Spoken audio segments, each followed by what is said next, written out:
Picture this. You're Josh Hartnett, a rising star in Hollywood, and you're offered the chance to don the cape as Batman in the groundbreaking Batman Begins. But you say no, thinking it's not your vibe. Fast forward, and you find yourself on the sidelines for another project with the same visionary director, Christopher Nolan. Sound like a career misstep? Oh, it gets even juicier, and maybe a little controversial. Stick around. Because this Hollywood tale of what-ifs and second chances reveals some fascinating insights into the unpredictable world of acting. In the glamorous yet cutthroat realm of Hollywood, landing the role of Batman is a dream for many leading men. It's a coveted spot that can catapult careers.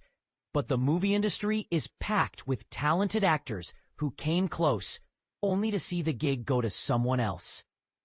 Yet, as we'll explore, those near misses often lead to unexpected doors opening elsewhere. For instance, William Baldwin was initially considered for Batman in Joel Schumacher's films, losing out to Val Kilmer and later George Clooney.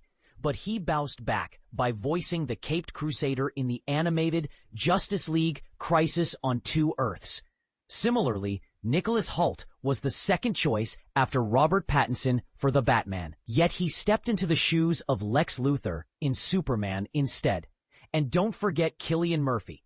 His audition for Batman in Batman Begins didn't land him the lead, but it secured him the chilling role of the Scarecrow, proving that rejection can sometimes be the best kind of redirection. Murphy wasn't alone in missing out on Batman Begins to Christian Bale. In a revealing 2015 chat with Playboy, Josh Hartnett shared that he had chatted seriously with writer-director Christopher Nolan about starring in the film. But here's where it gets controversial. In 2023, during an episode of the Happy Sad Confused podcast hosted by Josh Horowitz, Nolan himself cleared the air about those rumors. It never progressed to a screen test or formal offer, Nolan explained.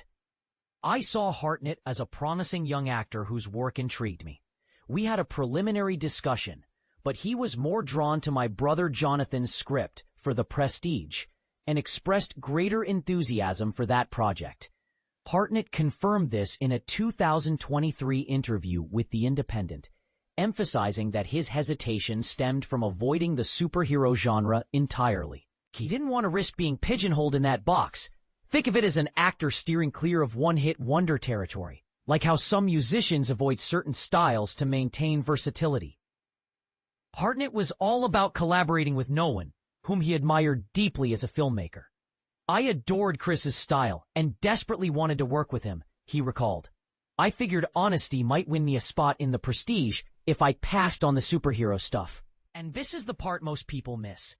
It shows how actors sometimes prioritize personal passion over blockbuster potential, even if it means navigating tricky negotiations.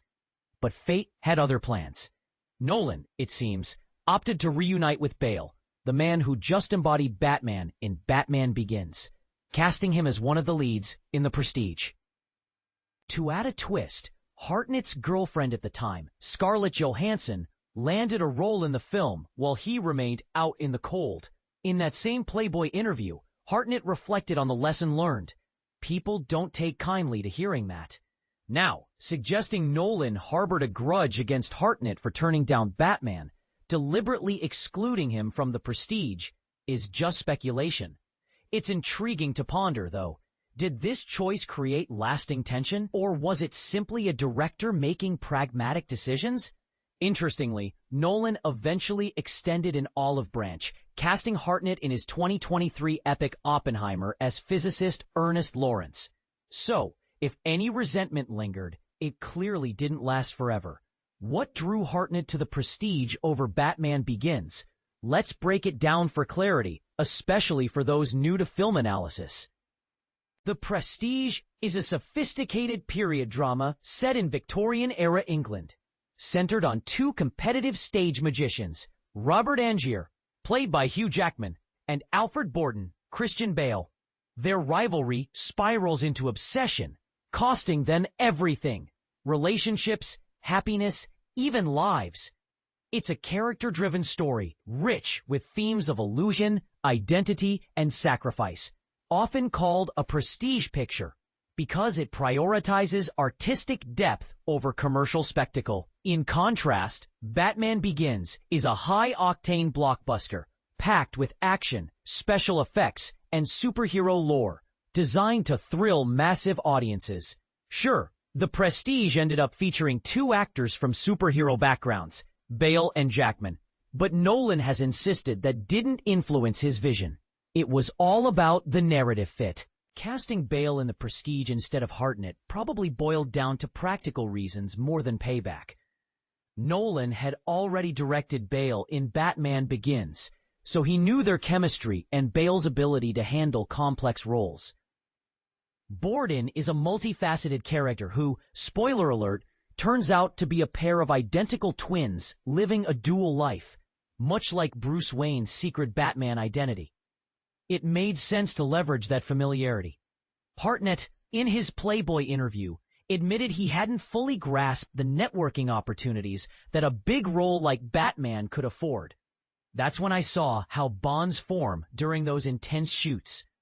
I could have built a lasting connection with Nolan, this brilliant and cool director. But I was too fixated on dodging stereotypes and fearing I'd be seen as just one type of actor. One final intriguing what-if lingers. If Hartnett had joined The Prestige, which lead role might he have taken? He seems a natural fit for Angier, the charming yet volatile magician driven by ego. Who else could channel that handsome, self-righteous fury? Bale was unmatched as the enigmatic Borden, thanks to his transformative skills. That said, Hartnett's recent turn in Trap as Cooper, a seemingly ordinary dad, hiding a dark serial killer secret, proves he can handle layered, deceptive characters. If he'd played Batman first and then dove into The Prestige, we might have discovered his range earlier. Did Hartnett's decision to steer clear of superheroes hurt him in the long run? Or was it a savvy move to protect his artistic freedom? And was Nolan's choice to recast Bale truly grudge-free? Or did it subtly punish Hartnett's no? We all love debating casting decisions. What do you think? Was turning down Batman a bold stand or a costly mistake? Do directors hold grudges, or is it all just business? Share your thoughts in the comments. I'd love to hear your takes.